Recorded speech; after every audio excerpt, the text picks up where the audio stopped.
வந்து பார்த்தீங்கன்னா இந்த தண்ணிகள்லாம் வந்து ஆறு போல் ரோடுகளில் ஓடுது. நம்ம ஏற்கனவே அதிகாரிகள் வந்து பார்த்தாங்க, அவங்ககிட்டையும் சொல்லியிருக்கோம். ஐயோ தண்ணி வந்து இப்போ வந்து 400 வீட்டுக்கு தான் ஏன் போய்கிட்டு இருக்கு, இன்னொரு 200 வீட்டுக்குள்ளே தண்ணி போகலை, அந்த மக்கள் வருத்தப்படுறாங்க. அவங்களுக்கான நீங்கள் இந்த மாதிரி வசதிகளை செஞ்சு கொடுங்க.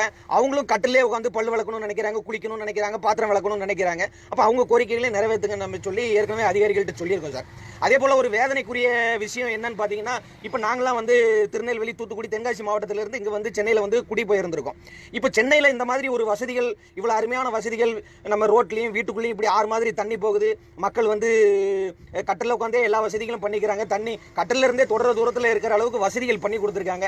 எங்கள் மாவட்டத்திலையும் இந்த மாதிரி செஞ்சு கொடுக்கணும் அப்படின்னு சொல்லி நம்ம திராவிட கட்சிகளில் ஏற்கனவே பல தடவை கோரிக்கை வச்சிருக்கோம். இப்போ நீங்கள் சன் நியூஸ் நினைச்சிங்கன்னா கண்டிப்பாக எங்களுக்கு எங்களுடைய கோரிக்கைகளை நிறைவேற்ற முடியும். நீங்கள் ஐயா மு.க. ஸ்டாலின் சொல்லி எங்களுக்கும் அந்த மாதிரி வீட்டுக்குள்ள ரோட்லையும் ஆறுகள் ஓடுற மாதிரி எங்கள் தென்காசி, திருநெல்வேலி, தூத்துக்குடி மாவட்டத்துக்கு செஞ்சு தருமாறு அன்போடு கேட்டுக்கொள்கிறேன் சார்.